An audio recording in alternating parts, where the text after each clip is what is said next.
ጤና ይስጥልን ክቡራን ተመልካቾቻችን፣ ሲሳይ አጌና ከሉዓላዊ ሚዲያ ሰኞ ሚያዝያ 27 2017 ዓመተ ምህረት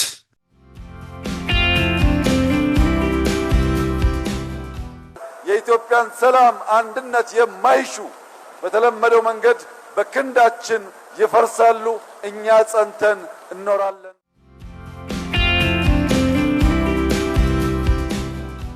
ፓትርያርክ በሕገ ቤተ ክርስቲያን ተሹመው የተሰራው የ20 ዓመታት ስራ ተደምስሶና ተሰርዞ ወደኋላ በመመለስ አራተኛ ፓትርያርክ ብሎ መቀበል ፍጹም የማይቻል በመሆኑ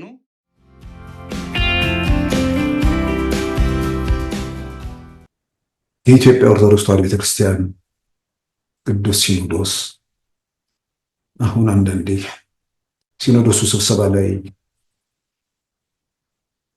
እነ መልአከ ሕይወት የሚባሉት መልአከ ሕይወት መልአከ ሞት የሚለው ይበልጥ የሚገልጻቸው ይመስለኛል።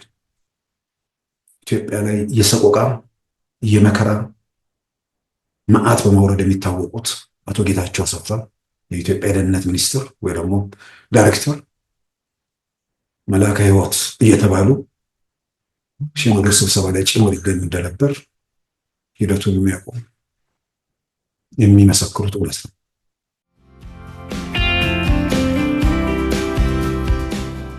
መጀመሪያውን መዝጊያ ለ30 ደቂቃ ያህል ደብድበው በትልቅ እንትን ነው ገነጣጠሉት። የመኝታ ቤቴን እንደዚሁ ደብድበው ትንሽ ስትቀር አሁን ቅድም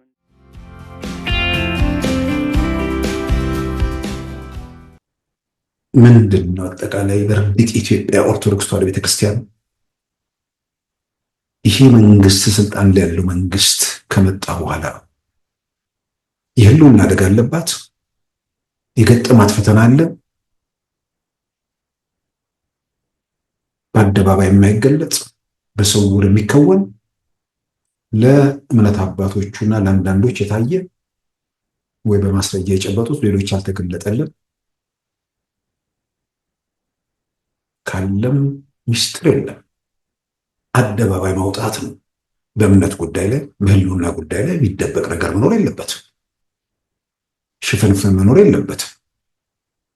በእምነት ሽፋን ደግሞ ሌላ ፍላጎት ማስፈጸም ከሆነም እሱም መቆም አለበት።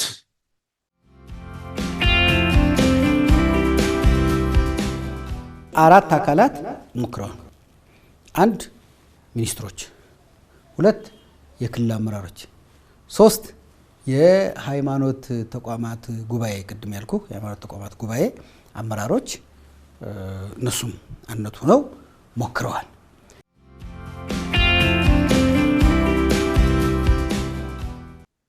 የኢትዮጵያ ኦርቶዶክስ ተዋሕዶ ቤተክርስቲያን ቅዱስ ሲኖዶስ አሁን አንዳንዴ ሲኖዶሱ ስብሰባ ላይ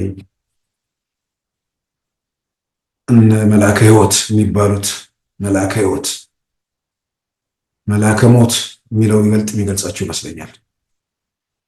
ኢትዮጵያ ላይ የሰቆቃ የመከራ መዓት በማውረድ የሚታወቁት አቶ ጌታቸው አሰፋ የኢትዮጵያ የደህንነት ሚኒስትር ወይ ደግሞ ዳይሬክተር መልአከ ሕይወት እየተባሉ ሲኖዶስ ስብሰባ ላይ ጭምር ይገኙ እንደነበር ሂደቱን የሚያውቁ የሚመሰክሩት እውነት ነው።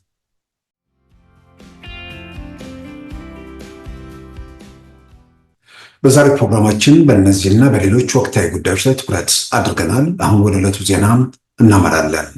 የጠላቶቻችን ዓላማ እኛን መበተን ስለሆነ እኛ ደግሞ ብሔራዊ ጥቅሞቻችንንና ፍላጎቶቻችንን ማወቅ ይገባናል ሲሉ ጠቅላይ ሚኒስትር አብይ አህመድ አስገነዘበው። ከጎረቤቶቻችን ጋር በጋራ መስራት እንፈልጋለን ያሉት ዶክተር አብይ አህመድ ሰላማችንን የማይሹት ደግሞ ክንዳችን ይፈርሳሉ ሲሉም አሳስበዋል። የኢትዮጵያ ፖሊስ የተመሰረተበትን 116ኛ ዓመት ምክንያት በማድረግ በተዘጋጀው መድረክ ላይ በክብር እንግድነት የተገኙት ጠቅላይ ሚኒስትር አብይ አህመድ በአርበኝነት ስሜት የኢትዮጵያን አንድነትና ብሔራዊ ጥቅም ማስከበር የሁልጊዜ ስራችን ነው ሲሉ መልእክታቸውን አስተላልፈዋል። እጅግ የተከበራችሁ የፖሊስ ሰራዊት አባላት ከናንተ የምንጠብቀው የኢትዮጵያን ብሔራዊ ጥቅም፣ የኢትዮጵያን ሰላም፣ የኢትዮጵያን አንድነት በቀጣይነት የማረጋገጥ ስራ ነው። እኛ 130 ሚሊዮን ገደማ የምንቆጠር ህዝቦች ነን። አንድ መሆን ከቻል የግዛት አንድነት እና ብልጽግናን ማረጋገጥ እንችላለን። የጠላቶቻችን ፍላጎት እኛን መበተንና መለየት ነው።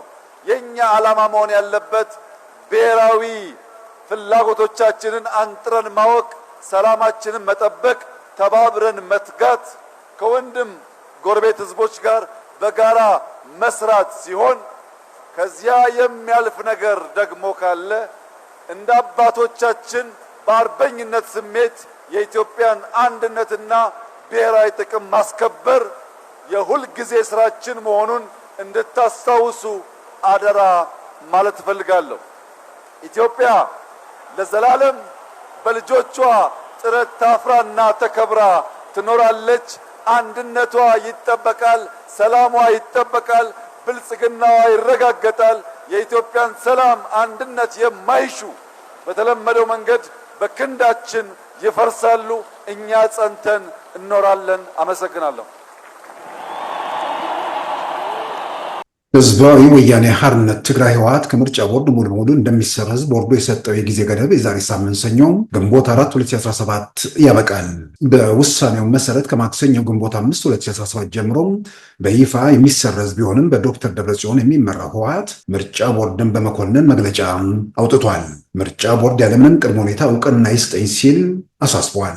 በዶክተር ደብረጽዮን ገብረ ሚካኤል የሚመራው ህወሓት የመካከለኛና ከፍተኛ አመራሮች ጉባኤ ባለፈው ሐሙስ መቀሌ የተጀመረ ሲሆን ቅዳሜ ዕለት ሲጠናቀቅ ባወጣው መግለጫ ምርጫ ቦርድ ህወሓትን በድጋሚ ለመመዝገብ ያቀረበውን ጥሪ ያወገዘ ሲሆን በፕሪቶሪያው የሰላም ስምምነት መሰረት ህጋዊ ሰውነታችን ሊመለስ ይገባል ሲል አሳስቧል። ሕዚ እውን ብመሰረት ስምምዕ ፕሪቶሪያ ህጋዊ ሰውነት ውድብና ናብ ንቡር ንኽምለስ ንጽውዕ። የዶክተር ደብረጽዮን ቡድን ከዚህም በተጨማሪ በአቶ ጌታቸው የፕሬዝዳንትነት ዘመን በትግራይ የተዋቀረውን አማካሪ ምክር ቤት እንደማይቀበለውም በመግለጫው አስታውቋል። የትግራይ ጊዜ አስተዳደር አማካሪ ምክር ቤት ከህወሓትና ከተቃዋሚ ፓርቲዎች የተዋቀረ ሲሆን የዚህ ምክር ቤት ምክትል ሊቀመንበርም ከተቃዋሚ ፓርቲ የተወከሉ መሆናቸው ታውቋል። የዶክተር ደብረጽዮን ህወሓት ይህንን ምክር ቤት እንደማይቀበለው በይፋ በመግለጫው አመልክቷል። የትግራይ ጊዜያዊ አስተዳደር ፕሬዝዳንት የሆኑት ሌተናንት ጀነራል ታደሰ ወረደ በቅርቡ ያዋቀሩት ካቢኔ ወደ ዶክተር ደብረጽዮን ቡድን ያጋደለና ሌሎችን ያገለለ ነው በሚል ተቃውሞ ሲቀርብበት መቆየቱ ይታወሳል። በአቶ ጌታቸው ረዳ የሚመራው ህወሓት እንዲሁም የትግራይ ተቃዋሚ ፓርቲዎችና የትግራይ የሲቪክ ድርጅቶች ካቢኔው ሁሉንም በእኩልነትና በተገቢው ያላሳተፈ ነው በሚል ተቃውሞ አሰምተዋል። ጀነራል ታደሰ ወረደ አዲስ አበባ ላይ ስልጣን ርክክብ በተደረገበት ስነ ስርዓት ፈርመው ከተቀበሉት ኃላፊነት አንዱ ሁሉንም ያሳተፈ ካቢኔ ለማዋቀር ሲሆን ተፈናቃዮችን ለመመለስና የዲዲአር ፕሮግራምን ለማፋጠንም ከተቀበሉት የኃላፊነት ዝርዝር ውስጥ ተመልክቷል። የህወሓትን ታጣቂዎች መሳሪያ በማስፈታት ወደ ማህበረሰቡ የመቀላቀል የዲዲአር ፕሮግራም ከዚህ ቀደም ባልተካሄደባቸው ስፍራዎች በአድዋ ጭምር በመጀመሩ በዚህ ረገድ ጀነራል ታደሰ እርምጃ ስለማሳየታቸው አስተያየቶች ተንጸባርቀዋል። ወደ አሜሪካ የሚደረጉ ጉዞዎች ላይ የተለያዩ ገደቦችና ጫናዎችን ሲያደርግ የቆየው የአሜሪካው ዶናልድ ትራምፕ አስተዳደር የ41 ሀገራት ዜጎች ወደ አሜሪካ ያለ ቪዛ እንዲገቡ ፈቀደ። ለ90 ቀናት መቆየት እንደሚችሉም ተወስኗል። ያለ ቪዛ ወደ አሜሪካ እንዲገቡ የተፈቀደላቸው 41 ሀገራት ዜጎች ዝርዝር ውስጥ አንድም የአፍሪካ ሀገር አልተመዘገበም። ለጉብኝትና ለስራ ወደ አሜሪካ የሚጓዙት የ41 ሀገራት ዜጎች ለ3 ወራት በአሜሪካ መቆየት እንደሚችሉም የተገለጸ ሲሆን ሀገራቱ በአብዛኛው የአውሮፓ ሀገራት እንደሆኑ መረዳት ተችሏል። ያለ መግቢያ ቪዛ በቀጥታ ወደ አሜሪካ እንዲበሩ ከተፈቀደላቸው 41 ሀገራት ዜጎች ውስጥ ከአውሮፓ ሀገራት ውጭ የተዘረዘሩት ጥቂት ሀገራት ሲሆኑ እነርሱም ደቡብ ኮሪያ፣ ታይዋን፣ አውስትራሊያ፣ ኒውዚላንድ፣ ቺሊ፣ እስራኤል፣ ጃፓን፣ ኳታር እና ሲንጋፖር ናቸው። ይህ በእንዲህ እንዳለም ፕሬዝዳንት ዶናልድ ትራምፕ የካቶሊካውያንን ሊቀ ጳጳስ መስለው በኤአይ የተቀነባበረ ፎቶም በማህበራዊ ገጻቸው በማሰራጨታቸው በካቶሊካውያን ዘንድ ቁጣም ቀስቅሷል። የአሜሪካው ፕሬዝዳንት ዶናልድ ትራምፕ ያሰራጩት ይህ ፎቶ በእምነቱ ላይ ማላገጥ እንደሆነ በመግለጽ ትችት የቀረበባቸው ቢሆንም ዋይት ሃውስ በሰጠው ምላሽ ዶናልድ ትራምፕ ለካቶሊካውያን እምነት ያላቸውን ክብር ቫቲካን ድረስ ተጉዘው በአቡነ ፍራንሲስ ቀብር ላይ በመታደም አሳይተዋል በማለት ትችቱን ተከላክሏል። ፎቶግራፉ ዘና ለማድረግ የተለጠፈ ከመሆኑ ውጭ ሌላ ትርጉም ሊሰጠው እንደማይገባም አስገንዝበዋል። በተያያዘ ዜና በቅርቡ ከዚህ ዓለም በሞት የተለዩትን አቡነ ፍራንሲስን ለመተካት የሊቀ ጳጳስ ምርጫ ከነገ በስቲያ ረቡዕ እንደሚጀመርም ቫቲካን አስታውቋል።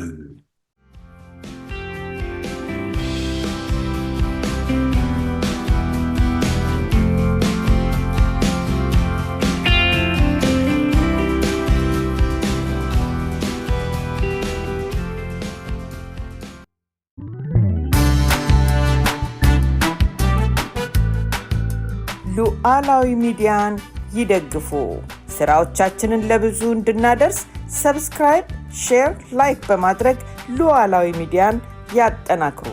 እውነትን እንዘግባለን፣ ኢትዮጵያዊነትን እናቀነቅናለን። መድረኩ ግን ለሁሉም አመለካከት ክፍት መሆኑን እናረጋግጣለን። ሉዓላዊ ሚዲያ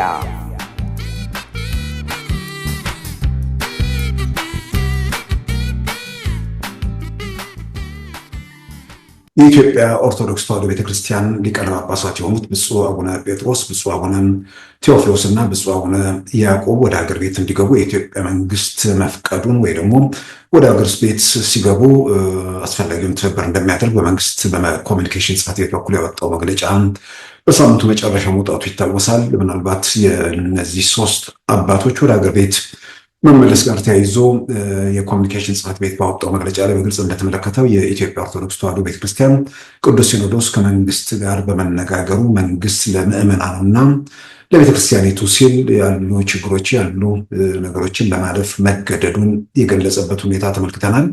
ስለዚህ የኢትዮጵያ መንግስት ወደዚህ ሰዎች ሃይማኖት አባቶች ወደ ሀገር ቤት እንዲገቡ ያሳለፈው ውሳኔ እውነት ለመናገር በየትኛው መንገድ የቤተክርስቲያኒቱ ተከታይ የሚሆኑ ያልሆኑም ለሰላም ሲባል የሚከፈል ነገር ስለሆነ ትልቅ ትርጉም ያለው በመሆኑ ብዙ ሰዎች ደስታቸውን በተለያየ መንገድ እየገለጹ ነው። የሉዓላዊ ሚዲያም በቅዳሜና እሑድ ፕሮግራሞቹ ላይ ባቀረበው ዝግጅት ላይ የተለያዩ ኢትዮጵያንም በዛ መድረክ ተገኝተው ደስታቸውን ገልጸዋል። አባቶቹ ወደ ሀገር ቤት መመለስ በብዙ መልኩ በጣም ትልቅ ትርጉም ያለው ነገር ነው። ነገር ግን ከሁሉም በላይ ምናልባት የሃይማኖት አባቶች ጉዳይ ከማንም በላይ የሀገር ጉዳይ፣ የህብረተሰብ ደህንነት ይበልጥ የሚያሳስባቸው የሚመለከታቸው በመሆናቸው ኢትዮጵያ ውስጥ ላሉ ችግሮች፣ ኢትዮጵያ ውስጥ ላለ ቀውስ ምክንያት ወይ ደግሞ የችግሩ ምንጭ ወይ ደግሞ የችግሩ አባባሽ ከመሆን ይልቅ ለመፍትሄው ይበልጥ መንቀሳቀስ የሚገባቸው የሃይማኖት አባቶች ናቸው። አሁን መንግስት ወደ ሀገር ቤት እንዲገቡ ማድረጉን ተከትሎ ወቅቱም በቀጥታ ስርጭቶቻችን ላይ አስተያየት ሰጥተናል። ነገር ግን በኢትዮጵያ ውስጥ ለቀጠለው ቀውስ ብዙ ሰዎች ከዚህ ከብሔር ከምናምን ጋር ያለውን ነገር ያያይዙታል። በግሌ በተለያየ መንገድ እንደተረዳሁት ከለውጡ ጋር የለውጡን ሂደት ደግፈው ኢትዮጵያ ወደ በጎ ጎዳና እየሄደች ነው የሚለውን ተስፋ አድርገው ሲጓዙ የነበሩ ሰዎች ሁሉ ድንገት ወደ ሌላ ጎዳና ውስጥ የሄዱበት የኢትዮጵያን ፖለቲካ የበለጠ በማመሰቃቀል ረገድ የኢትዮጵያ ኦርቶዶክስ ተዋሕዶ ቤተክርስቲያን 2015 የኦሮሚያ ቅዱስ ሲኖዶስ እናቋቁማለን በሚል የተጀመረው እንቅስቃሴና ለዛ የተሰጠው አጸፋም በዛ ሂደት ውስጥ ደግሞ መንግስትን በተመለከተ የተሰራጩ መረጃዎች የኢትዮጵያን ፖለቲካ አጠቃላይ ኢትዮጵያን ሰላም ጥያቄ ውስጥ ደግሞ አደጋ ውስጥ በመክተት ረገድ ቀላል የማይባል ሚና ያለው ነገር ነው። ስለዚህ አሁን ሰላም መምጣቱ ወይ ደግሞ ከአባቶቹ ጋር ተነጋግሮ ስብሰባ ለማድረግ አዲስ አበባ መግባታቸው እኔ ችግሩን ሁላችንም ያስደስተናል። ግን ከምር እንደ ሃይማኖት አባት መንግስትም እንደ መንግስት ሌሎች የሚመለከታቸው ዜጎችን በኃላፊነት ስሜት እግዚአብሔር የሚፈቅደውንና እግዚአብሔር የሚወደውን ለህብረተሰቡ ሰላምና ደህንነት የሚጠቅመውን ብዙ ሰዎች የት ጋር ነው ያለው የቆሙት የሚለው ነገር ሳይሆን እውነተኛው መንገድ የትኛው ነው፣ ወደ እውነተኛው መንገድ ብዙዎች እንዲመጡ ምን ላድርግ የሚለው ለሁላችንም እጅግ በጣም ወሳኝ ነገር ነው። የቤተ ክርስቲያኒቱ ጉዳይ የዛሬ ዓመት ዛሬ 2 ዓመት አካባቢ ለመጀመሪያ ጊዜ ከ4 ምናምን ዓመት በኋላ በወጣሁበት ወቅት ለመቃኘት የሞከርኩት ነገር በተለያየ መንገድ እዛ ሆኜም ማየው ነገር ነበር። ድንገት ሰዎች እልም ያሉብን ከጠገባችን የቤተ ክርስቲያኒቱ ጉዳይ ጋር ተያይዞ የመጣው ጣጣ ነው። የእምነት ጉዳይ ስለሆነ ብዙ ጊዜ የሎጂክ ክርክር ሁሉ አቅም ያንሰዋል። ማን ነገረኝ የሚለውም ደግሞ የራሱ አስተዋጽኦ አለው። በአደባባይ ወጥተው ቤተክርስቲያኒቱ አደጋ ላይ ነች በሚል መግለጫ የሰጡት የሃይማኖት አባቶች ናቸው። ያም ታክሎበት የተፈጠረ ትልቅ ክፍተት በመሆኑ አሁን ከምር ለሰላማችን ከምር እውነተኛ ችግር ካለም እውነተኛው ችግር ወጥቶ የድብብቆሽ ነገር አብቅቶ ፊት ለፊት ለኢትዮጵያ ችግር መፍትሄ ለማምጣት እውነተኛ ማንነታችን ዘላለም አይደለም። የምንፈልገውና የምንመኘውን ነገር የሆነ ሽፋን በመስጠት ለማሳካት የምናደርገው ነገር ዛሬ ላይ ቆመን ስናየው በየትኛው መንገድ የሚሳካ ነገር የለም። እንደዛ የሚያስቡ ሰዎች ሊኖሩ ይችላሉ ብዬ ስለምጠረጥር ነው። ስለዚህ ለሰላሙ፣ ለኢትዮጵያ መረጋጋት፣ ለሕዝቡ ደህንነትና የተሻለ ጉዞ ምን መደረግ አለበት የሚለው ላይ ቆም ብሎ ማየትና መመር ያስፈልጋል።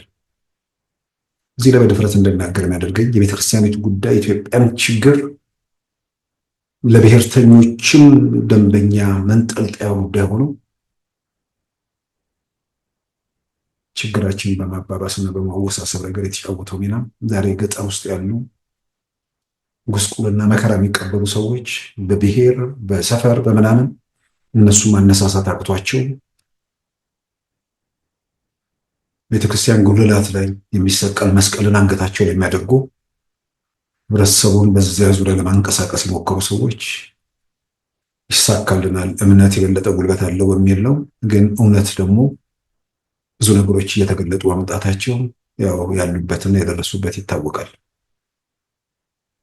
ነገም ተመሳሳይ ነገር ውስጥ እንዳንገባ ወይንም ያለውንም ነገር ደግሞ በዘላቂነት ፈተን እንድንሄድ ምንድነው አጠቃላይ በርግጥ ኢትዮጵያ ኦርቶዶክስ ተዋሕዶ ቤተክርስቲያን ይሄ መንግስት ስልጣን ላይ ያለው መንግስት ከመጣ በኋላ የህልውና አደጋ አለባት። የገጠማት ፈተና አለ። በአደባባይ የማይገለጽ በስውር የሚከወን ለእምነት አባቶቹና ለአንዳንዶች የታየ ወይ በማስረጃ የጨበጡት ሌሎች ያልተገለጠልን ካለም ሚስጥር የለም። አደባባይ ማውጣት ነው። በእምነት ጉዳይ ላይ በህልውና ጉዳይ ላይ የሚደበቅ ነገር መኖር የለበትም። ሽፍንፍን መኖር የለበትም። በእምነት ሽፋን ደግሞ ሌላ ፍላጎት ማስፈጸም ከሆነም እሱም መቆም አለበት።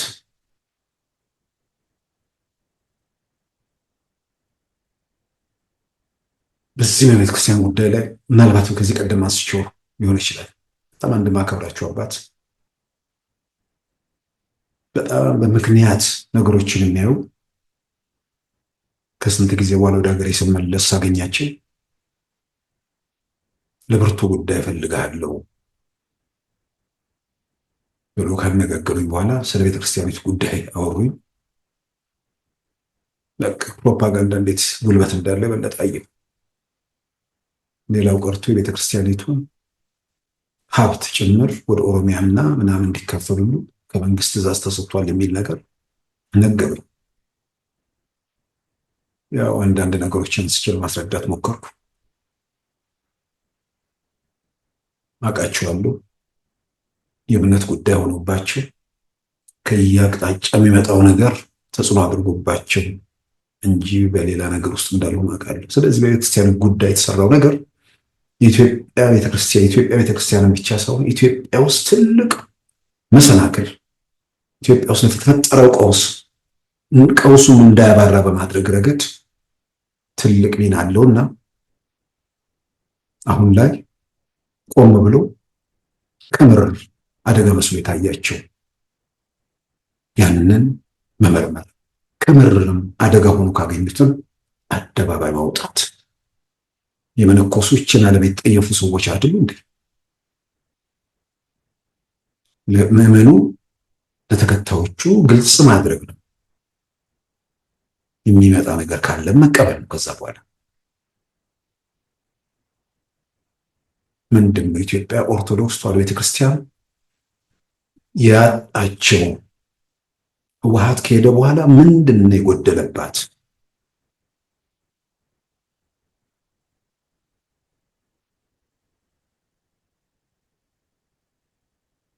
ቲፒኤልኤፍ ሲመጣ የኢትዮጵያ ኦርቶዶክስ ተዋሕዶ ቤተክርስቲያን ፓትርያርክ ብፁዕ ወቅዱስ አቡነ መርቆሬዎስ መንበራቸውን ተነጥቀው እንደተራሰው በኬንያ በኩል እንዲሰደዱ የተደረገባት ቤተክርስቲያን ነች። የጎንደር ኢየሱስ ጭፍጨፋ፣ ያሰቦት ገዳም እያልኩ እሱን አልዘረዝረውም።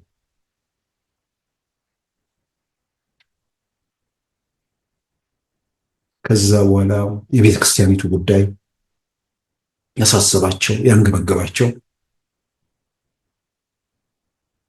በሀገር ቤት ቀደምት የኢትዮጵያ ባለስልጣናት የነበሩ እነ ቢትወደድ ዘውዴ ገብረ ሕይወት፣ ደጃዝማች ዘውዴ ገብረ ስላሴ፣ እነ ደጃዝማች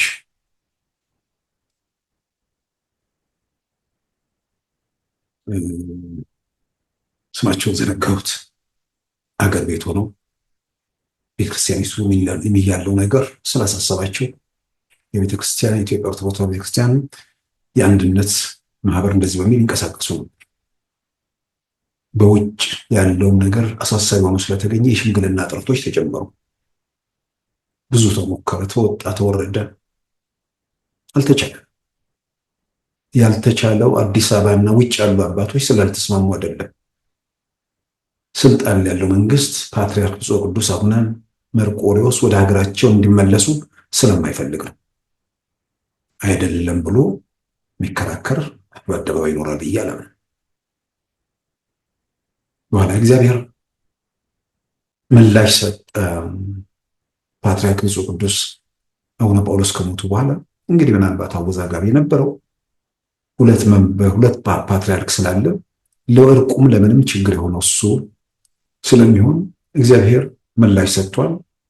ፓትርያርክ ብፁዕ ቅዱስ አቡነ ጳውሎስ ካረፉ ብፁዕ ቅዱስ አቡነ መርቆሬዎስ ወደ መንበራቸው ይመለሱ በሚል እንቅስቃሴ ተጀመረ።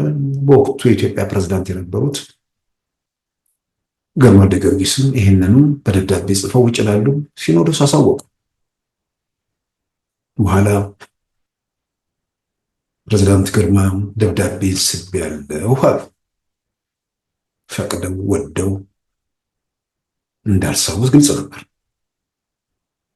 በአንድ ቀን ይሄ ድምፅ በምናምን ያለ ታሪክ ነው። ያ ደብዳቤ ስህተት ሆኖ ስለተገኘ እንዲመለስ ብለናል። እኛ በአንድ ፕሮግራም አስተላልፈነዋል። ግን ሆኖ የመንግስት ትዕዛዝ አይደለም፣ የግለሰብ ሀሳብ ነውና ኤፌክቲቭ አይደለም። በእኛ በኩል በማ በኩል በእኔም በኩል ኮንትራዲክት አድርጌያለሁ። ራሴ ከስልጣኔ ውጪ ነው ያደረኩት። ከዛ በኋላ ሲኖዶሱ 5 ካልን በኋላ ወደ 4 አንመለስም የሚል መግለጫ ወጣና ወደ ቀጣዩ ፓትርያርክ ምርጫ ልንሄድ ነው የሚል ተገለጸ። በሲኖዶሱ ስም የወጣ መግለጫ ነው። በሲኖዶሱ ስም የወጣውን መግለጫ ቤተክርስቲያኒቱ አደጋ ላይ ነች ብለው ዛሬ የሚናገሩ አባቶች መግለጫ ያነበቡት እነሱ ነበሩ። ወደኋላ እንመለስም፣ የኢትዮጵያ ኦርቶዶክስ ተዋሕዶ ቤተክርስቲያን ወደኋላ አትመለስም፣ 5 ካለች በኋላ ተመልሳ 4ኛ ፓትርያርክ አታመጣም የሚል መግለጫ ሲነበር እናስታውሳለን። ፓትርያርክ በሕገ ቤተ ክርስቲያን ተሹመው የተሰራው የ20 ዓመታት ስራ ተደምስሶና ተሰርዞ ወደኋላ በመመለስ 4ኛ ፓትርያርክ ብሎ መቀበል ፍጹም የማይቻል በመሆኑ የቀድሞው 4ኛ ፓትርያርክ በፓትርያርክነት የስልጣን ደረጃ እንደማይቀበል ቅዱስ ሲኖዶስ በማያሻማ ሁኔታ በድጋሚ ወስኗል። ያንን መግለጫውንም ያነበቡት በአጠቃላይ ሲኖዶሱ ፈቅዶና ፈልጎ ሳይሆን የመንግስት ግልጽ ጣልቃ ገብነት ያለበት ሁኔታ እንደነበር ምንም ያጠራጠር ነገር አይደለም። ያሉ መረጃዎችም ሂደቶችም የሚያረጋግጡት ነው። ሌላው ቀርቶ እኮ የኢትዮጵያ ኦርቶዶክስ ተዋሕዶ ቤተክርስቲያን ቅዱስ ሲኖዶስ አሁን አንዳንዴ ሲኖዶሱ ስብሰባ ላይ እነ መልአከ ሕይወት የሚባሉት መልአከ ሕይወት መልአከ ሞት የሚለው ይበልጥ የሚገልጻቸው ይመስለኛል።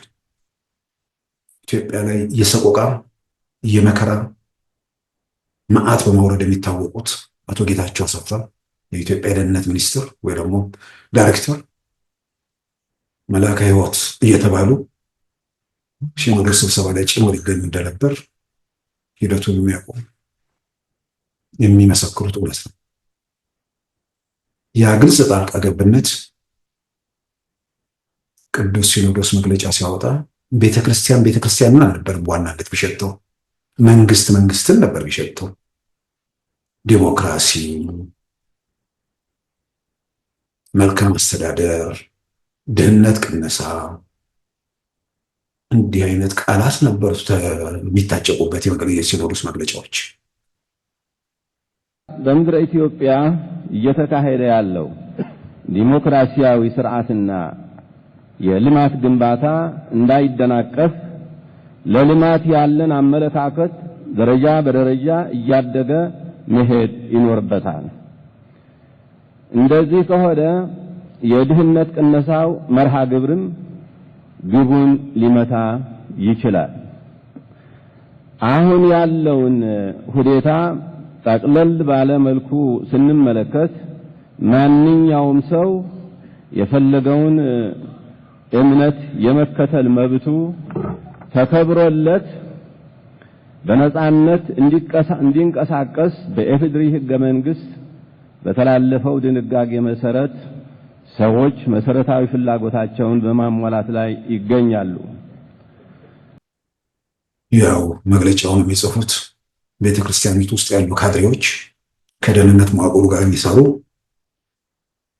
ያንን ደግሞ ለማድረግ ሌላ ነገር ስለሆነ ያ ነበር የነበረው።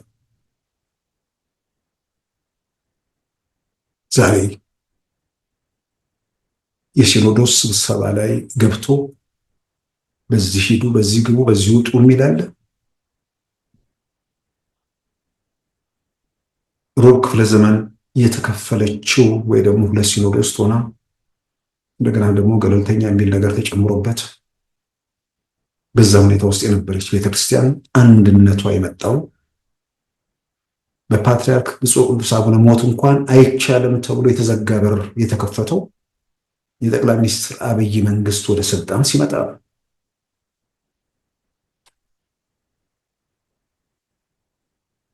ጊዜም ሳይሰጡ ጠቅላይ ሚኒስትሩ ራሳቸው ዋሽንግተን በተገኙበት ወቅት የእርቅ ሂደቱን የሚመለከተው አካል መራ። እርቁ ከተፈጸመ በኋላ ግን እሳቸው ወደ ዋሽንግተን ዲሲ በተጓዙበት አውሮፕላን ፓትርያርኩ ብፁዕ ቅዱስ አቡነ መርቆሬዎስን ጨምሮ አባቶች እና አቡነ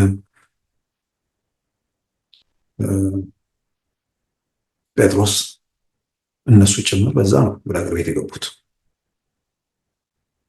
ይህንንም በአደባባይ ሲመሰክሩ ኖረዋል።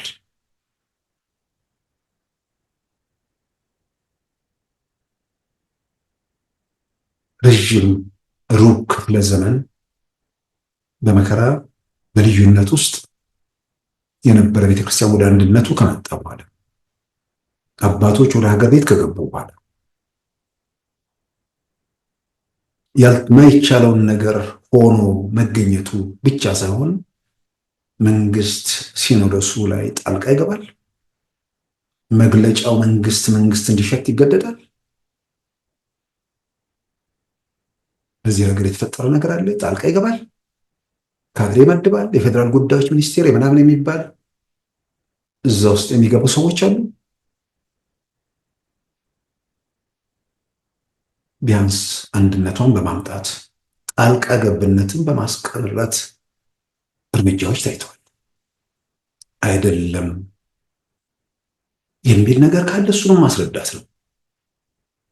ልክ አሁን በቪዲዮ መግለጫዎቹ እንዴት ምን ይሸቱ እንደነበር እንደምናቀርበው በዛ መልክ የማስረዳት ኃላፊነት አለባቸው።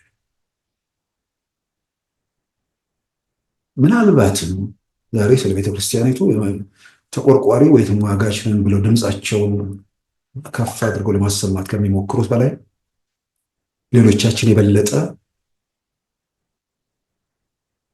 ድምጻችን ስናሰማ ነበር። መድረኩ ስለነበረ ነው።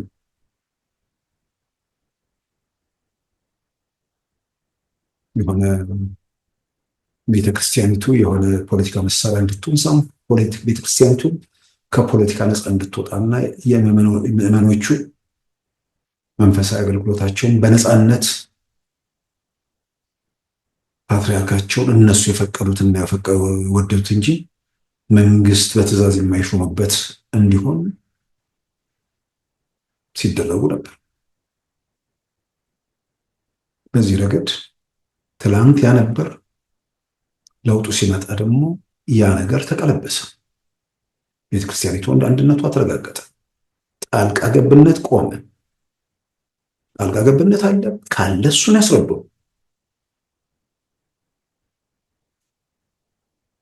ምንድን ነው የኢትዮጵያ ኦርቶዶክስ ተዋሕዶ ቤተክርስቲያን ከዚህ መንግስት ጋር ያለባት ውዝግብ? ይህን ደጋግሜ የማነሳው በመግቢያ ላይ እንዳልኩት ኢትዮጵያ ውስጥ ለተፈጠረው ቀውስ የእምነት ጉዳይ በጣም ትልቅ ከማናቸውም በብሔርም በምን ከሚጎተተው በላይ በዚህ ሰው ላይ የሚያድረው ትልቅ ተጽዕኖ ስላለ የሆነውን በትክክልም አደጋ ካለ አደጋውን ማስረዳት ነው። በሽፍንፍን ማለፉ ለሁላችንም አይጠቅመንም። አደጋም ከሌለ የመረጃ ክፍተት የተፈጠሩ ጉድለቶች ወይ ደግሞ በተለያየ መንገድ የመጡ በጥርጣሬ የመጡ ነገሮች በተጨባጭ አለመሆናቸው ደግሞ ከተረጋገጠ ያንን ይዞ ለመፍትሄ መንቀሳቀስ ነው። ትላንት በዛ ሁኔታ ውስጥ አለፈ። አሁን በቋሚነት የሚነሱ ሁለት ነገሮች ናቸው። የንጹሃን ግድያ፣ የኢትዮጵያ ኦርቶዶክስ ተዋሕዶ ቤተክርስቲያን ምዕመናን ላይ የሚፈጸም ጥቃት። ጥቃቱ እርግጥም ነው እየተፈጸመ ነበር። ግን ጥቃቱ አሁን በአደባባይ ጥቃት ተፈጸመ ብሎ ተቃውሞ ለማቅረብ በማይቻልበትም ጊዜ ጥቃቱ ይፈጸም ነበር። ቀደም የጠቀስኩት የጎንደር ኢየሱስ፣ ያሰቦት ገዳም፣ የበሻሻው የምናምን እያልኩ ዘረዘር ይችላል። የጨረሻ ላይ ጭምር የነበረው ትላንት ፈርታችሁ ዝም ስላላችሁ ዛሬ ዝም በሉ ማለት አይደለም። ግድያው መወገዝ አለበት፣ መኮነን አለበት። ለመፍትሄው መንቀሳቀስ ያስፈልጋል። ግን ግድያው ማን ለምን ዓላማ ይፈጽመዋል? እንዴት ግድያው ማን ነው የሚፈጽመው? የሚታወቅ ነው። ብዙ የሚያጠራጥር ነገር አይደለም። ምንም ሌላ እንትን ውስጥ መግባት አያስፈልግም። መንግስት ላይ ተቃውሞ የወጡ ሰዎች ናቸው ንጹሐንን የሚገድሉት።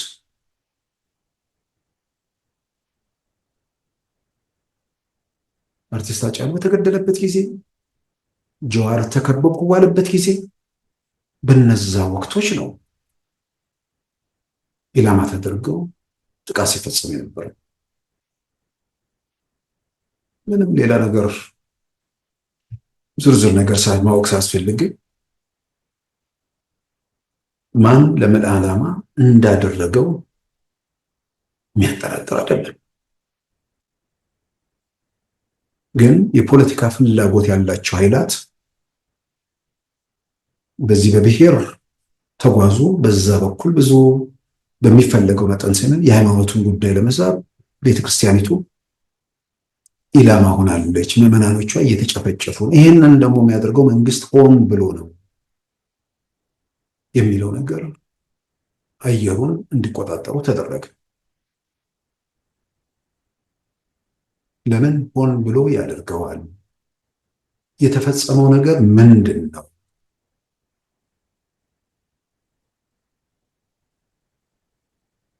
የንጹሃን መገደል የፖለቲካ ፍላጎት ለማሳካት ከሆነ ይጠቅማል። የሚገድለውም የሆነ ማህበረሰብ አስነሳለሁ ወይ ደግሞ የሆነ እምነት ተከታይ አስነሳለሁ፣ ያኔም መንግስትን አንሳፈፋለሁ ብሎ ነው። የሚጮኸውም መንግስት ነው እያስገደለ ያለው ካለን ህብረተሰቡን ለማንቀሳቀስ ይጠቅመናል። በዚህ ደግሞ ማህበራት የሚባሉ ለቤተክርስቲያኒቱ ዙሪያ ማህበራትም የግንዛቤ ያለመረዳት ችግር ፈጽሞ የሌለባቸው ግን ይሄኛው ለሆነ ፍላጎት ማስፈጸሚያ ያግዛል ተብሎ ሲያጮሁት ነበር።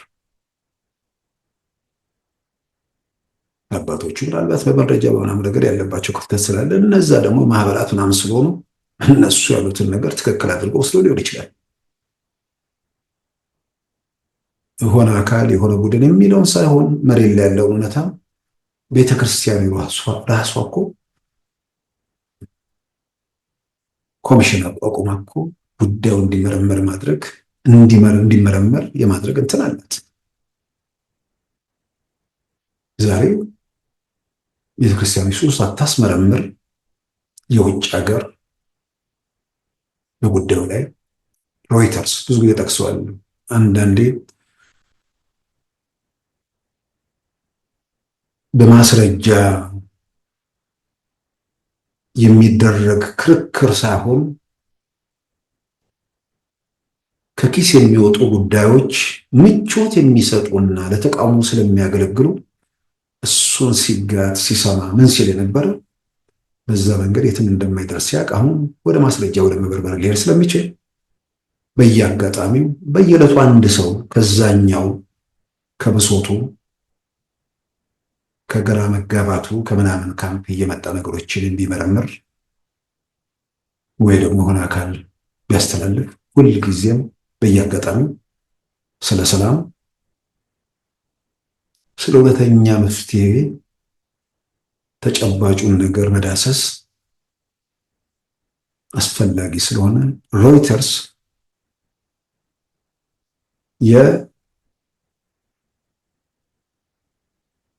የኢትዮጵያ ኦርቶዶክስ ተዋሕዶ ቤተክርስቲያን ከግድያው ጋር በተያያዘ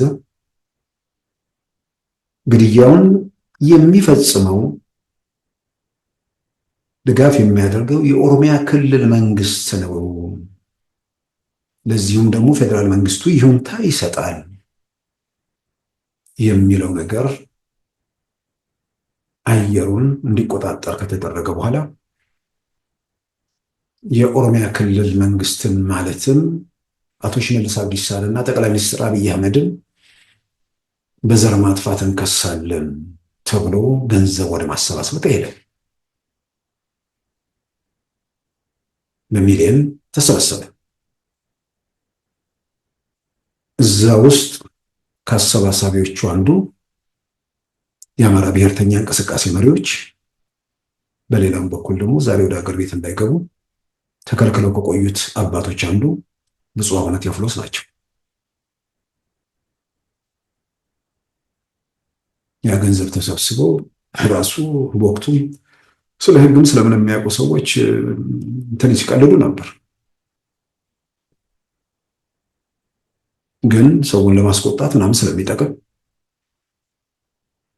አሁንም እኔ ከምርም ነው የምለው አባቶቹ የጩኸቱ ሰለባ ሆነዋል ብዬ ነው የማምነው እንጂ እንዲህ አይነት ቆሻሻ ነገር ውስጥ የፖለቲካ ፍላጎት ለማስፈጸሚያ ሂደት ውስጥ ይገባሉ ብዬም አልጠረጠርም።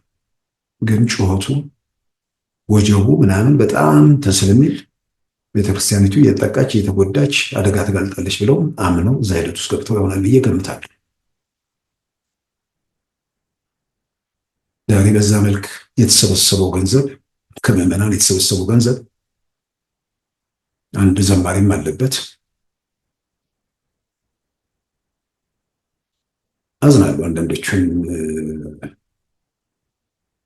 ያኔም የኢትዮጵያ ኦርቶዶክስ ተዋሕዶ ቤተክርስቲያን ምዕመናን ነበሩ፣ ዘማሪያን ነበሩ። ያኔም አንድም ቀን በስህተት ድምፃቸውን ሰምተን በደል ደረሰ፣ የአባቶች እርቅ ለምን ተሰናከለ እንኳን ሲሉ ሰምተናቸው ማነቅ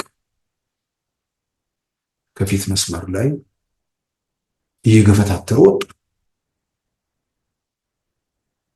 ዛሬ ገንዘቡ እርስ በርስ በገንዘቡ እየተጠያየቁ ምናምን ያለበት ሁኔታ ነው ያለው።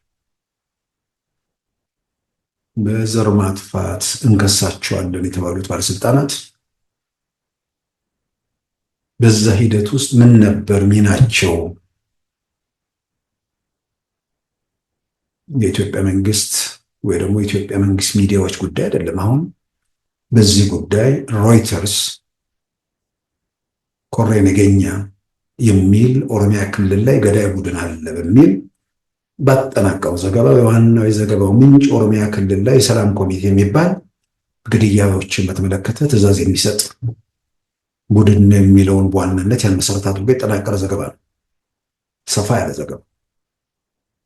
እዛ ላይ የኦሮሚያ ክልል መንግስት ከተወነጀለበት ነገሮች አንዱ በአርቲስት ሃጫሉ ግድያ ወቅት በጀዋር ተከበብኩኝ ባለበት ወቅት ወጣቶቹ ለአመፅ ወጥተው የሚያደርሱትን ጉዳት እንዲያስቆሙ በየዞንና ከተሞች ስልክ በስካይፕ እየተገናኙ ወጣቶቹም በሰላም እንዲገቷቸው አሻፈረኝ ካሉ እርምጃ እንዲወስዱባቸው ትዕዛዝ ይሰጡ ነበር። ሄደው ቤተክርስቲያን እንዳያቃጥሉ፣ ሄደው ምዕመናንን እንዳይገድሉ። ይሄ ሮይተርስ ነው።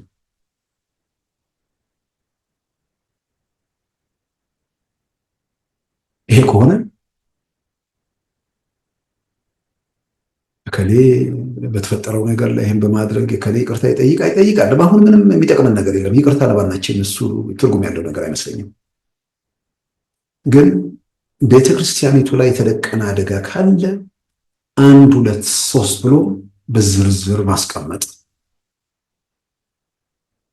በዛ ዙሪያ ምዕመኑን ማስተባበር፣ ማንቀሳቀስ፣ የጎደለውን የተቀማውን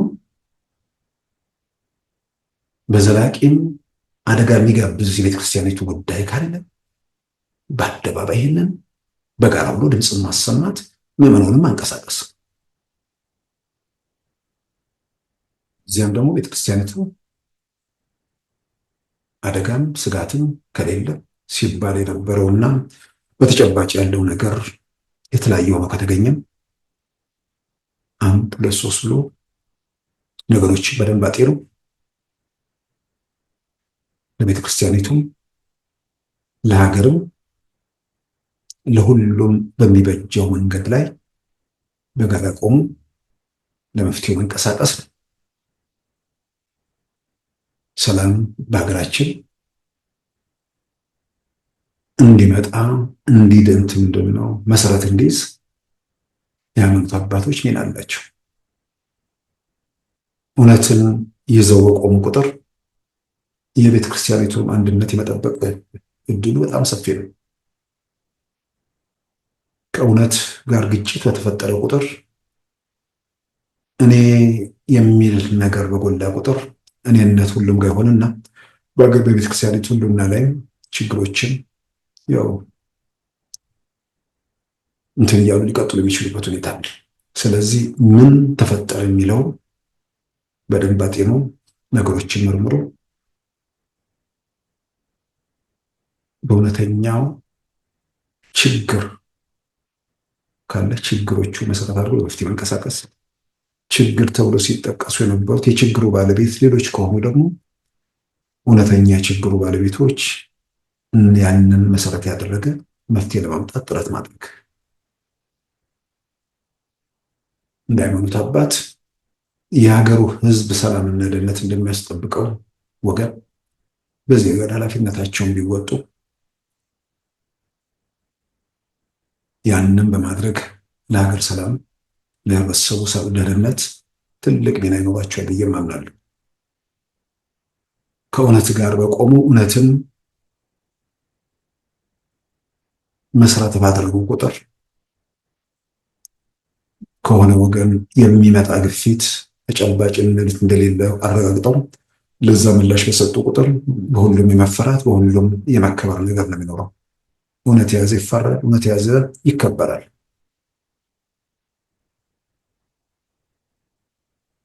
እና አሁን የተፈጠረው ነገር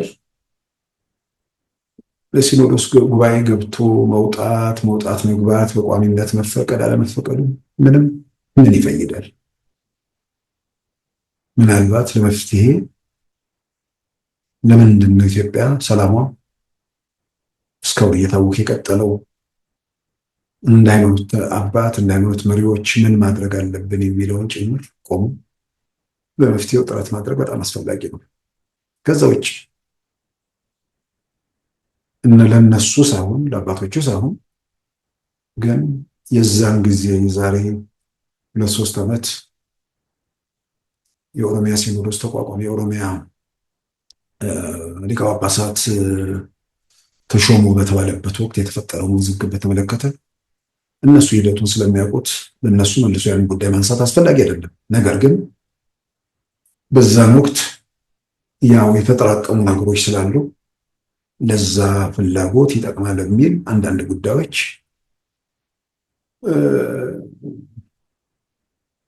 በግፊትም በምንም ተፈላጊ ሆኑ እውነት ሳይሆኑ ግን ይጠቅሙናል በሚል የተያዙ የሚመስሉ ነገሮች እንደነበሩ የሚያጠራጥር አይመስለኝም። በኋላ ላይ የወጡ መረጃዎችን ያረጋግጡት እውነታ ያንን ነው።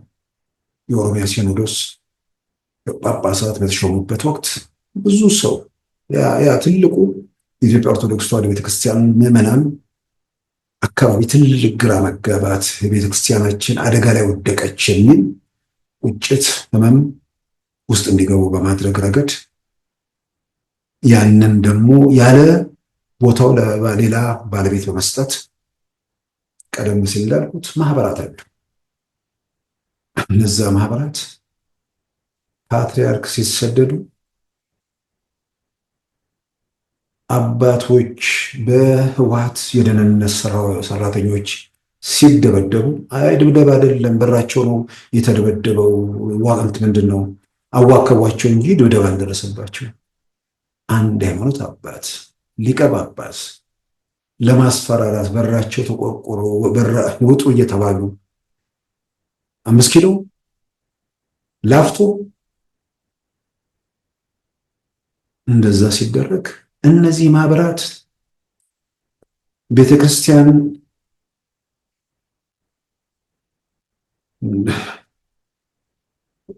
አብያተ ክርስቲያናት አውደ ምሕረቶችን ጉልላቶችን ጥቁር ልብስ ማልበስ አይደለም ትክክል አይደለም ብለው ሁለት መስመር መግለጫ ሲወጡ አናስታውሳቸው። መጀመሪያውን መዝጊያ ለ30 ደቂቃ ያህል ደብድበው በትልቅ እንትን ነው ገነጣጠሉት። የመኝታ ቤቴን እንደዚሁ ደብድበው ትንሽ ስትቀር አሁን ቅድም እንዳልኩ ተነጋገር ቆጠወጥኩና በኔ ላይ አልደረሱም። የኦሮሚያ ሲኖዶስ የሚል ነገር ሲመጣ መንግስት በወቅቱ ያደረገው ነገር ምንድን ነው? ያው ውይይት መድረኮቻችንን የኢትዮጵያ ኦርቶዶክስ ተዋሕዶ ቤተክርስቲያን አማኝ ብቻ ሳይሆኑ በቤተክርስቲያኒቱ ውስጥ ትልቅ በተለያየ መንገድ አስተዋጽኦ ያደረጉ ሰዎች ሁሉ መንግስት እኮ ይህን መረጃ ለምን በወቅቱ እኮ ተናግሮ ቢሆን ኖሮ ህብረተሰቡ እንደዚህ ውዥንብር ውስጥ አይገባም ብለው በእኛ መድረክ ላይ መጥተው ሲናገሩ ነበር። አሁን እውነታው እየወጣ ከመጣ በኋላ ያው በመንግስት በኩል ምንም ጥያቄ ውስጥ ማይገባ ነገር ነው። ትልቅ ክፍተት አለ። ያደረገውን ጥረት መግለጽ አለመቻል ከዛ በላይ አስቸጋሪ ነገር የለም። ዛሬ ነው የምንሰማው መንግስት ለምን ዝም አለ? የመንግስት ዝምታ እነዛ በወንጀላቸው ወይ ደግሞ በምናምን እንዲበረታቱ ነው የሚል ቅስቀሳ ነበር ሲደረግ የነበረው። በሌላ በኩል ደግሞ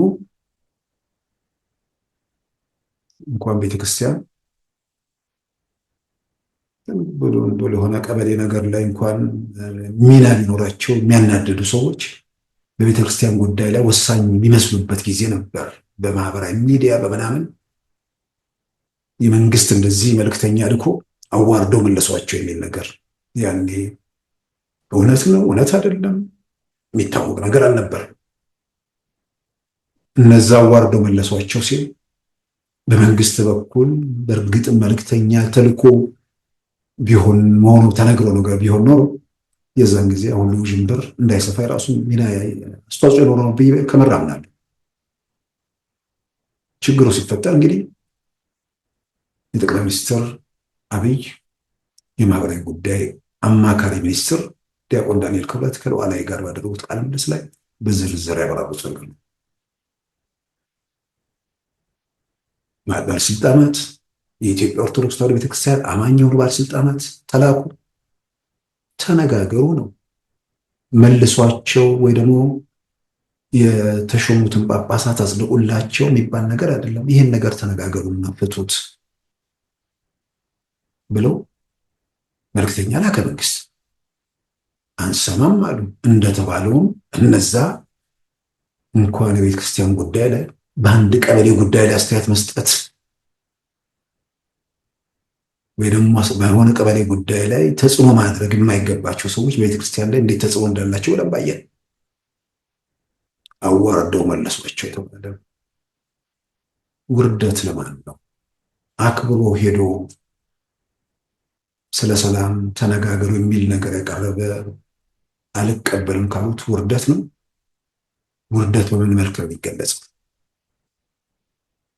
መንግስት ገንዘብ በዛም ተስፋ አልቆረጠም። እንደገና የኢትዮጵያ የሃይማኖት አባቶችን ከኦርቶዶክስ ውጭ የሆኑት የካቶሊካውያን፣ የእስልምና፣ የወንጌላውያን አማኞች መሪዎችን ይህን ነገር ተነጋግረው እንዲፈቱት እነሱም የራሳቸውን ሚና እንዲጫወቱ አባቶቹ ሄዱ። እነሱንም አንሰማም ተባለ። ከጠቅላይ ሚኒስትሩ ከማናገራቸው በፊት 4 አካላት ሞክረዋል። 1 ሚኒስትሮች፣ 2 የክልል አመራሮች፣ 3 የሃይማኖት ተቋማት ጉባኤ፣ ቅድም ያልኩ የሃይማኖት ተቋማት ጉባኤ አመራሮች፣ እነሱም አንድነት ሆነው ሞክረዋል። 4ኛ ደግሞ እዛ አካባቢ በቤተ ክህነቱ አካባቢ ተሰሚነት የሚኖራቸው የሀገር ሽማግሌዎች የሆኑት ሄደው እንዲያናግሩና እንዲሞክሩ በውስጥ ችግሩ እንዲፈታ እንዲያደርጉ ሁለቱንም አካላት እንዲያናግሩ። መጨረሻ ላይ ምንድን ነው የሆነው? ያው ሰልፍ እናደርጋለን ምናምን። ሰልፉት ቢደረግ ሰልፉ ለምን ቀረ ብሎ የሚቆጭ መዓት ነው። ሰልፉን በመሰረዛቸው እነሱ ከሌላ ወገን ይሄን ለምን ሰረዛችሁ ለሚለው ነገር ተገቢ ምላሽ ሲሰጡ አላየንም።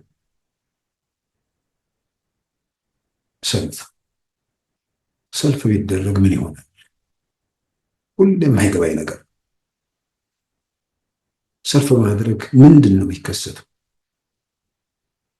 ያኔ ለመተኮስ የተዘጋጁ ሰዎች ስላሉ አጋጣሚ እንዲቀናቸው የሆነ የሚሰራ ስራ አባቶቹ የማያውቁት ከበስተጀርባ ያለ ተንኮል እንዳለ ምንም የሚያጠራጥር ነገር አይደለም።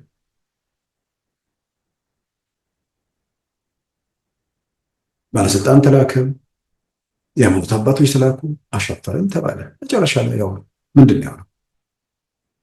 ተነጋገሩ ነው የተባለው። አጽድቁላቸው እንደዚህ ያለ መጨረሻ ላይ በመነጋገር ነው ችግሩ የተፈታ። ከመነሻው ሁሉ ጡዘት ሳይኖር መነጋገር ቢቻል ምን ነበር?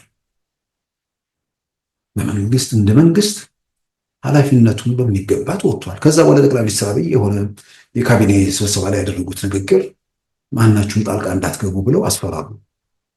ትክክል ነው። ዛሬ ላይ ያንን ሂደቱን ለሚያክሰው እንደ መንግስት መልክተኛ ተልከው ካልተቀበሏቸው፣ የእምነት ተቋማት መሪዎች ሄደውም ካልተቀበሏቸው፣ ከዛ በኋላ ባለስልጣናት በተናጠልም ለምንድን ነው የሚያደርጉት? ሌላ ታሪክ ነው የሚሆነው። ያኛውማ መንግስት እንደ መንግስት ነው አክት ማድረግ ያለበት።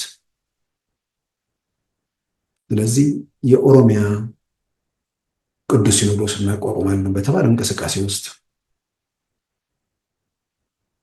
እዛ ውስጥ መንግስት ሚና አለው።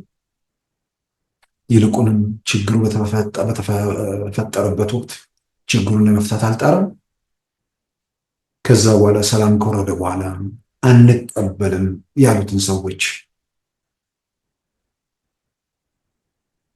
ጳጳሶች ነን ከዚህ በኋላ በጵስናችንም ማንም አይነት ቀንም ብለው ወደ ወለጋ እንጓዛለን ሲሉ የነበሩ ሰዎችን መንገድ ላይ ይዞ እስር ቤት ያስገባው የኦሮሚያ ክልል መንግስት አይደለም?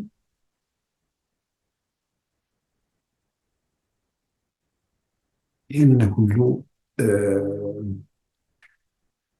በሚገባ ማጤን እውነተኛ መፍትሄ ለቤተክርስቲያንም ለሀገርም እንዲመጣ እንደ ሃይማኖት መሪ ቆም ብለው፣ ምክንያቱም እንትን ይመጣል በታሪክ ውስጥ ማን ምን አደረገ መባል አይቀርም። ዛሬ ኢትዮጵያ ውስጥ ያለ ቀውስ ውስጥ የሃይማኖት አባቶች በዛን ወቅት ምን አደረጉ፣ ምን ሚና ተጫወቱ የሚል ይመጣል። ምንድን ነበር አስተዋጽኦአቸው የሚለው ነገር ሊነሳ ይችላል። በግሌ ደጋግሜ የሚያነሳሁት ነገር ነው። ሰላም ይውረድ የሚል ጥሪ ከሃይማኖት አባቶች የሚጠበቅ ነው፣ የሚደገፍ ነው፣ የተቀደሰ ሀሳብ ነው። ግን ሰላም ይውረድ የሚለውን ሰላምን አልሰማም የሚል ወገን ደግሞ ካለ እንደ ሃይማኖት መሪ መገሰጽም ይገባል። ለሰላም እምቢ ያለውን ነገር ግን ለሰላም እምቢ ያለው ወገን ማን የሚለውን ነገር ደግሞ ለማወቅ አጠቃላይ ምን እየተካሄደ ነው የሚለውን ነገር እንደ እምነት ተቋም የሃይማኖት መሪዎች የተሟላ ግንዛቤም እንዲኖር ለምን ውዥንብሩ አየሩን ስላጥለቀለቀው ነው። ሁሉም በሚሰማው መረጃ ላይ ተመርኩዞ መደምደሚያ ላይ ስለሚደርስ ነው። ስለዚህ ሁሉም ቤተክርስቲያን፣ ቤተ እምነቶች ምን እየተካሄደ ነው ከተለያየ ጫፍ ያሉ ሸኔንም የሚደግፈውን፣ ፋኖንም የሚደግፈውን፣ ህወሓትንም የሚደግፈውን፣ መንግስትም የሚደግፈውን፣ በሌላም በኩል በገለልተኝነት ያለውንም ቢችሉ እንደዛ አሰባስበው ምንድን ነው እየተካሄደ ያለውን የሚለውን የተወሰነ ለአባቶች ብቻ፣ ለእስልምና እምነት መሪዎች ብቻ፣ ለወንጌላውያን እምነት መሪዎች፣ ለካቶሊካውያን እምነት መሪዎች ብቻ ስለ ጉዳዩ በቂ መረጃና ግንዛቤ ቢኖራቸው እውነትን ይዘው እግዚአብሔር የሚወደው እውነትን ነው በዛ ጉዳይ ላይ በድፍረት በመስከር በድፍረት መፍትሄ ለማምጣት በድፍረትም ጥሪ ለማድረግ የሚችሉበት ሁኔታ እንደሚፈጠር አይጠራጥርም። ስለዚህ የሶስቱ የሃይማኖት አባቶች የብፁዕ አቡነ ጴጥሮስ፣ የብፁዕ አቡነ ቴዎፍሎስ እና የብፁዕ አቡነ ያዕቆብ እገዳ ተነስቶ ወደ ሀገር ቤት ለመግባት በመንግስት ደረጃ የተወሰነ ውሳኔ ትልቅ እርምጃ ነው። ቤተክርስቲያኒቱ ችግሩን ለመፍታት ወደ ሌላ መንገድ ከመሄድ ያው በፊት የነበረውን ነገር ስለምናውቅ ነው ከመንግስት ጋር ተነጋግሮ እልባት መስጠት ይሻላል በሚል ከመንግስት ጋር በመነጋገር ለጉዳዩ መፍትሄ ማበጀቷ ትልቅ ነገር ነው። አንድ የቀሩት የአቡነ ሉቃስ ጉዳይ ነው። እሳቸውንም በተመለከተ ምናልባት ጠቅላይ ሚኒስትር አብይ መዓት ነገር ተብለዋል። አንዳንዱ ንግግር ለመማርም እሳቸውን በመስለብ የሚጀምር ሰው አለ። ስለዚህ በዛ ረገድ እንደዚህ ስላለብኝ ብለው የተለየ በአቡነ ሉቃስ ላይ የተለየ ቂም የተለየ እንትን ማዋቸዋለን ብዬ አላምንም። ከዛ በላይ ብዙ የተናገሯቸውን ሰዎች ስላሉ ከምንም በላይ ደግሞ የሀገሪቱ ጉዳይ ለሀገር የሚጠቅመው ነገር ለእሳቸው የሚበጀ ነገር ስለሆነ በመፍትሄው ላይ ከእሳቸውም ከአቡነ ሉቃስ ጋር በተያያዘ ያለው ነገር ላይ የተለየ እንትን ይኖራቸው ብዬ አላምንም። ስለዚህ እርሳቸውም አቡነ ሉቃስም በግል የማምነው የሆነ ጥላቻ ኖሮባቸው ነው ብዬ አላምንም። አሁን ከብሬ ነው የምለው እዚህ ሀገር መጥቻ የማየው ነገር ይሄንን ስለሆነ ነው። የሚሰሙት ነገር የፈጠረባቸው ነገር ነው። ሰዎች ላይ ዘወትር ይሰሙታል። በሌላ ወገን ያለውን ነገር ለማገናዘብ አይችሉም። መንግስት እንኳን የሚናገረው ነገር ለማነጻጸር አይከታተሉም ብዙዎች። ስለዚህ ዘውትር አንዳንዶች ከኪስ አውጥተው ጠቅላይ ሚኒስትሩ ከፊልድ ማርሻሉ ጋር ሲመክሩ፣ ጠቅላይ ሚኒስትሩ ከእንደዚህ ጋር ሲመክሩ፣ ሁለት ሰዎች ጉዳይ ሁሉ መረጃ አለን ብለው ሲያወጡ እንዴት ብሎ መጠየቅ፣ ለምን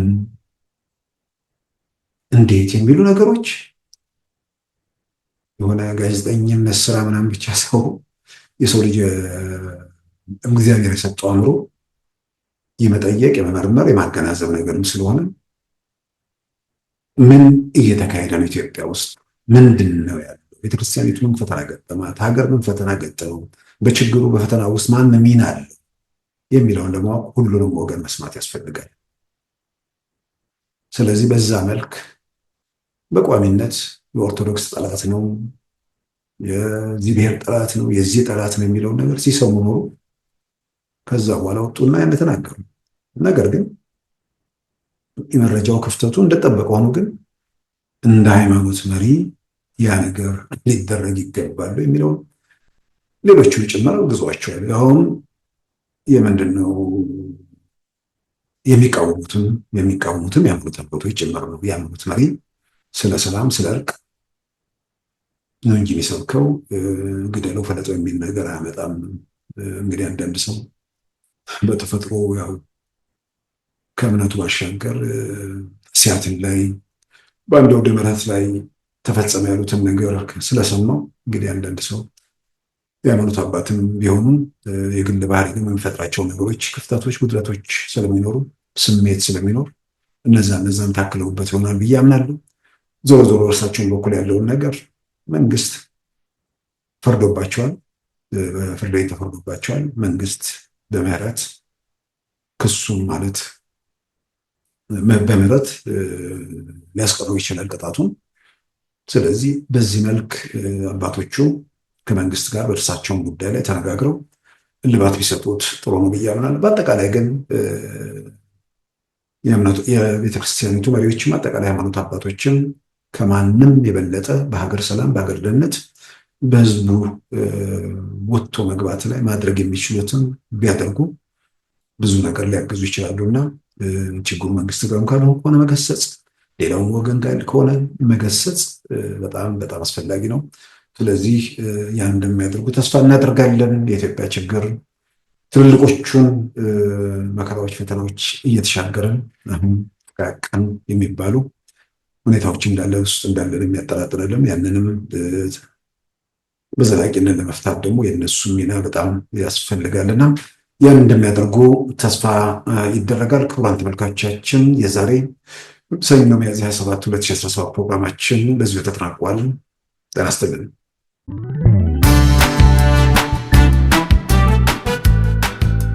ሉዓላዊ ሚዲያን ይደግፉ። ስራዎቻችንን ለብዙ እንድናደርስ ሰብስክራይብ፣ ሼር፣ ላይክ በማድረግ ሉዓላዊ ሚዲያን ያጠናክሩ። እውነትን እንዘግባለን፣ ኢትዮጵያዊነትን እናቀነቅናለን። መድረኩ ግን ለሁሉም አመለካከት ክፍት መሆኑን እናረጋግጣለን። ሉዓላዊ ሚዲያ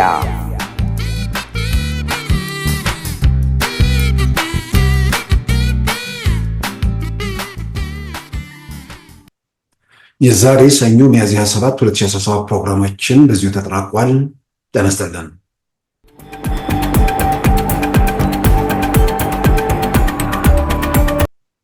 የዛሬ ሰኞ ሚያዝያ 27 2017 ፕሮግራማችን በዚሁ ተጠናቋል። ጤና ይስጥልን።